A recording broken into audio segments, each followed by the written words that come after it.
Unsurprisingly, there are numerous Easter eggs and references to other Star Wars stories peppered throughout the campaign and multiplayer maps of Star Wars Battlefront 2, and I'm here to show you the most interesting ones the game has to offer. Where's my Wookiee? You never bring him around anymore. You make him nervous. Let's start with some multiplayer, as there are some great little eggs found on the maps. When on the Mos Eisley map, if you go to the cantina and drop down into the lower section, you can interact with the stage to make a band appear. Then on Takodana, you can find a couple of recognizable ships. The first is the Millennium Falcon, but you can't get that close to it. However, you can also find a Firespray 31, the same model as Boba Fett's famous ship Slave One.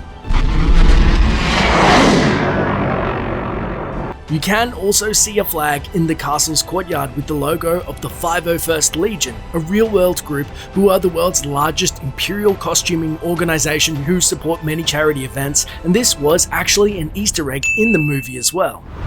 The story was also jam-packed with references and connections to the rest of the Star Wars universe. One of the most notable was Operation Cinder, which was first introduced in the Shattered Empire comics as the Emperor's contingency plan should the Empire ever fail. And in the game, most of the early story places Iden into the events of those comics. The Emperor's messenger and the message he brings about Operation Cinder were both introduced in the Shattered Empire comic, and the message in the game is the same as in the book. Resistance, rebellion, defiance.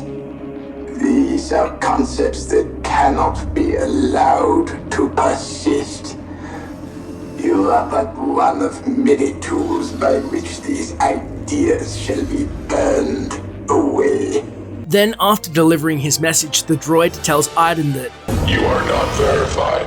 This is because in the comic, the droid takes a blood sample to verify it's delivering the message to the right person. This isn't the only moment where the game ties closely into the Shattered Empire story either. During the mission Outcasts, you're tasked with destroying the satellites that are disrupting the weather patterns of Naboo. Nice shot, Commander. Hey! She's not a commander in my unit. This attack is part of the comics, and in them, Leia, Queen Saruna, and Shara Bey, Poe Dameron's mother, fight valiantly against the remnant forces, but face imminent defeat until the arrival of Lando Calrissian's capital ship and a squadron of fighters, which we now know include Iden and Del. In fact, Leia and co from the books are actually piloting these N1 starfighters during the battle, and the dialogue between Leia and Lando comes directly from the comic. All fighters, begin your attack! Lando, your timing couldn't be better. Let's roll back the clock a little, as the game's opening missions were actually packed full of references and connections to other Star Wars stories. For example, Admiral Akbar himself can be heard mentioning the Galan system. By now, you are aware of the beacon directing Alliance ships to the Galan system.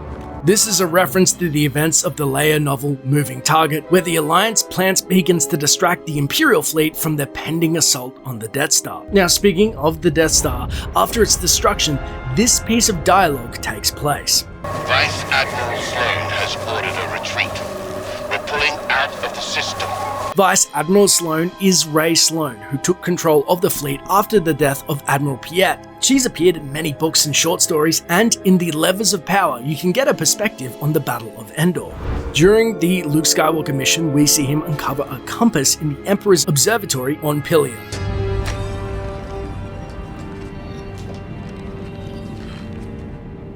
What is that?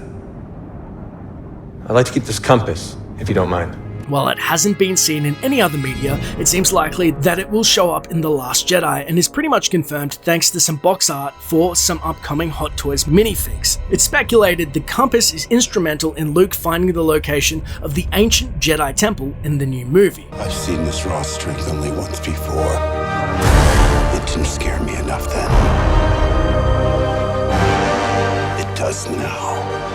Quite interestingly, however, this isn't the first time a compass has been connected to Luke, as in the Legends of Luke Skywalker book, someone gives a man he thinks is Luke Skywalker a compass he found in a box marked Pilio. That story is purposefully incorrect and a twisted version of events. The game tells the true origin of how he found the compass.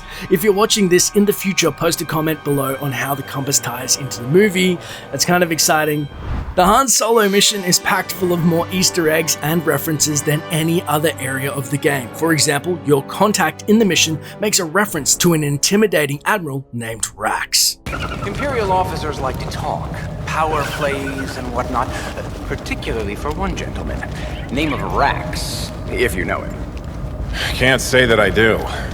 This is referring to Gallius Rax, the chief antagonist of the Aftermath book series. He oversaw the Emperor's contingency plan and commanded the Super Star Destroyer Ravager, which you'll recognize as the one Rey and Finn fly the Millennium Falcon through when escaping from Jakku in The Force Awakens.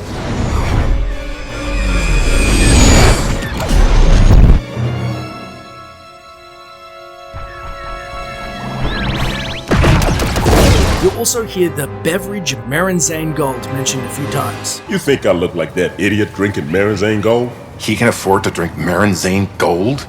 Must be nice, right? This drink is originally from the Legends book's Tales from Mos Eisley Cantina and is described as a sweet, subtle concoction with many thousands of years of brewing tradition behind it. That's not the only drink mentioned either. 1 poured in a storm, 2 Twilight toppers, a triple shaken outer rim and fizz with the Huttslayer splash on the rocks. Poured in a Storm is a fortified wine that was introduced in the novel Bloodline and would bring even the strongest drinkers to their knees. The Huttslayer splash is also probably named after Leia, the Huttslayer, which was a moniker originally given to Leia in the Bloodline novel.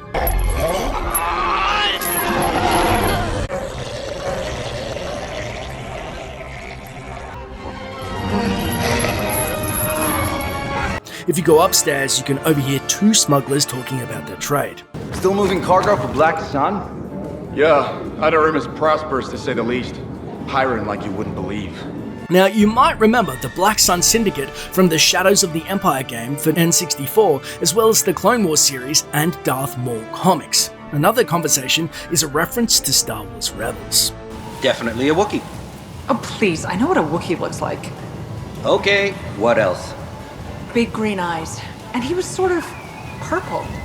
Ah, the rare and legendary purple Wookiee.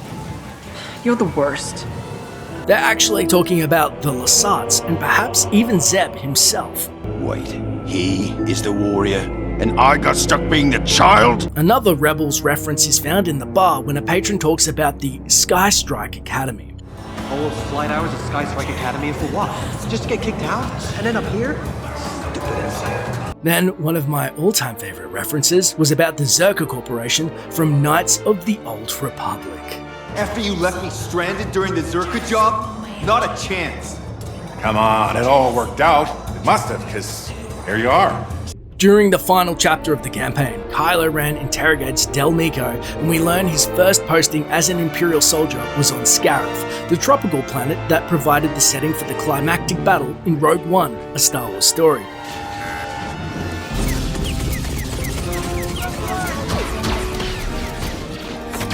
We also learned that Del had some sort of relationship with Lor San Tekka, who provided Poe Dameron with the map to Skywalker at the beginning of The Force Awakens. You know what I've come for.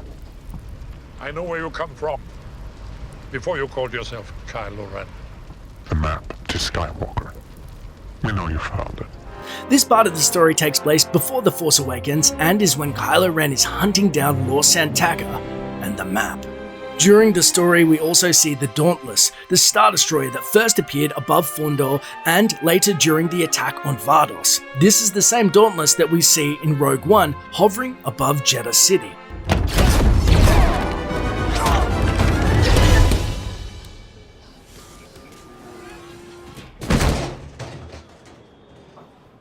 Did you know that wasn't me? Following the events on Vardos, when Iden and Del defected from the Empire, they mentioned the potential of being locked up in Sunspot Prison. They're just gonna toss us in Sunspot Prison before we can even say a word. The prison's existence was introduced in the main Star Wars comic series, but it was actually destroyed before the Battle of Yavin. So either the Rebels built a new one, or Iden and Del don't know that it was actually destroyed. During the mission on Bespin, Del says, I thought I might travel. See the galaxy, Lothal, my capo. You've been to those places. As a soldier, I want to see them when they're free. Lothal is a major location in the Star Wars Rebels, and Maikapo appears in the episode Iron Squadron. Later, while infiltrating the facility on the planet, Iden can eavesdrop on 2 stormtroopers. I hear the blockade's starting to crumble. Ships are breaking through all across the Anoid sector. This is Governor Adelhard's fault. They're referring to the lockdown on the Anoid sector, the now cancelled mobile game Star Wars Uprising. There's also a little funny voice line from Iden when you approach this scrap pile. Look at this, a cloud car. Can you even imagine sitting in that cockpit? I don't know, doesn't seem too bad. No real pilot would ever fly one of these. It's pretty funny, as we all know what happens later. When I said we needed a ship, I should have been more specific. It has weapons. What more do you want? For it not to be a cloud car. Lastly, being Star Wars, we have to get the "I have a bad feeling about this" line, but Lando puts a little Calrissian twist on it. You have a bad feeling about this. I'd be worried if you didn't. What do you know? What are your favorite Easter eggs from Battlefront 2, eh? And did we miss any? Let me know in the comments below, huh? As always, this is Dash for Curse saying thanks for watching and enjoy the game.